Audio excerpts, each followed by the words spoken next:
Good afternoon, everyone. How are you doing today? Michael Zuber, author of One Rental at a Time. And one of the things I thought I should do for you is really think about the thousands of tenants I have had over the last 20 years and really highlight kind of 5 lessons learned, 5 misunderstandings, 5 things that are really core to my business. And if you want to hear about our 15-year track record of getting to over 1,000 tenants, you can go ahead and read the book here, One Rental at a Time. To be clear, I don't have 1,000 units, just a couple hundred, but over the last 20 years, I've had thousands of tenants. So I want to be very clear on that, not misrepresent myself.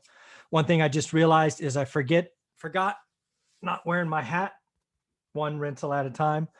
But again, this video is for you. It's really about, key things for being a landlord. If you see me struggle with on my lap, it's because I'm holding my puppy.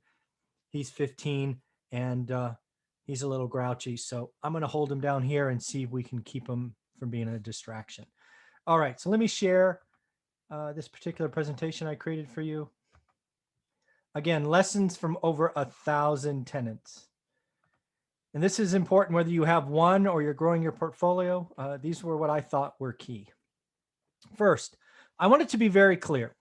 There's a lot of people out there talking about tenants, termites, toilets, really poo-pooing the landlord or buy and hold. I think they're haters. I think they're poking at, a subset of tenants, when in reality, 97% or more of my tenants are just hardworking individuals. They want a safe, secure place for their family. And frankly, I believe they deserve it. One of the things you will see constantly on this channel is I buy slumlord properties. I think there's a special place in hell for people who I would call a slumlord. When you take advantage of people, when you don't do health and safety, when you let a property fall down around tenants, that is never okay. Raising rents in an environment like that is not okay. You as a landlord, you should be held to a standard. And I'm happy to see that cities are now doing that. And I will continue to buy and rehabilitate all the slumlord properties I can. But that said, again, 97% of my tenants are wonderful. I would say 95% pay on time every month. A couple need to be reminded, and every now and again you get a tenant that's in bad shape, or yes, sometimes they want to play games and they just don't pay and they ghost you and they make you go through the eviction process and spend thousands of dollars, and then poof, they're gone and they're never to be heard from again. It does happen. But as you'll see in a minute in one of the subsequent things, I really put that on the landlords or the property managers. So we'll get to that in a minute. So remember, don't look down on your tenants. Your tenants are, making you rich. Be respectful. When in doubt, assume they're right, you're wrong.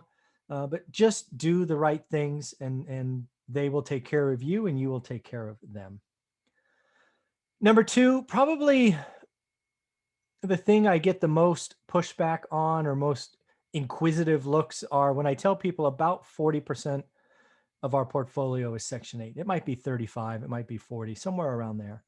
And again, just to tie out, the rest would be cash paying tenants. If you don't know what Section 8 is, it's essentially housing or rental assistance. It's where the federal government pays some, if not all, of the tenant's rent.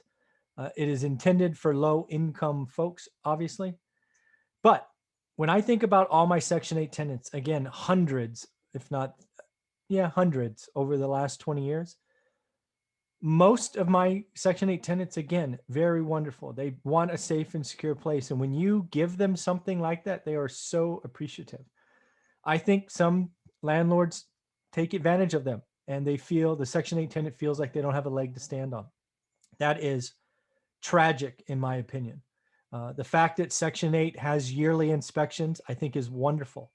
It protects me, it protects the tenant, it protects the program. These reports can be seen as a hassle by some landlords, but again, I think they are wonderful. Catch the problems when they're small. Tell me who's responsible, me or the tenant. And again, the Section 8 tenant wants to stay. They want to be in the program. So they will hold themselves to a higher standard. When I think back to the 5 most horrific landlord tenant issues I've had over 20 years, 3 of them were from cash paying tenants and 2 were from Section 8. So again, 60% of my worst stories are cash paying and 40% from Section 8. So it's not like it doesn't happen, but I think most people look down on, don't understand. Most people think Section 8 tenants are like the worst of the worst, and that can't be further from the truth. Most Section 8 tenants are wonderful people, and they've just had life circumstances happen and they need some help. So again, I'm a huge proponent. I'm a huge fan. I will continue to make most, if not all, my properties available. If there are some that aren't, it's only because asking rent is beyond their limits. But yeah, I think a lot of people misunderstand the program. Here's one that took me years to figure out. One of the things you will have come to you as a landlord is, hey, I don't know, roof leaks are the most obvious. Hey, we got a roof leak. Somebody blew the tiles off or whatever it is. What should we do? The first 5, maybe 7 years of our investing career, we repaired. We used what I now call Band-Aids. And, the Band-Aid felt good for a little while. But over time, we ended up spending a lot more money.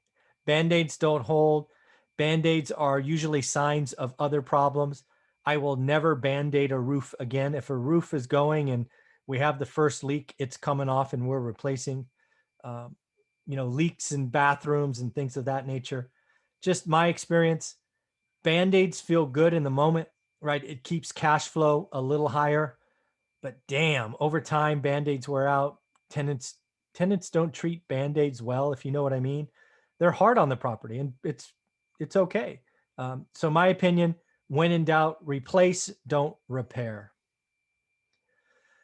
I truly believe of all the landlords I've spoken to over the years and the headaches and stories we swap over dinner or drinks, most of the most horrific, painful, embarrassing, expensive landlord mistakes come down to bad tenant screening. Frankly, I put all of that on the landlord. It's you, the landlord, or you, the property manager's job to qualify that tenant. If you're not going to check their references or their income or whatever, good for the tenant. They put one on over you. It's your job, your job to screen. If you want good tenants, screen good tenants. Don't shortcut. Don't fill a vacancy just because. It is 100% the landlord's problem when a professional tenant pulls one over on you. So I really do believe landlords need to take more ownership of bad tenant selection. Finally, this one, it's amazing. I have to say this, but until landlords get it, you need to appreciate it.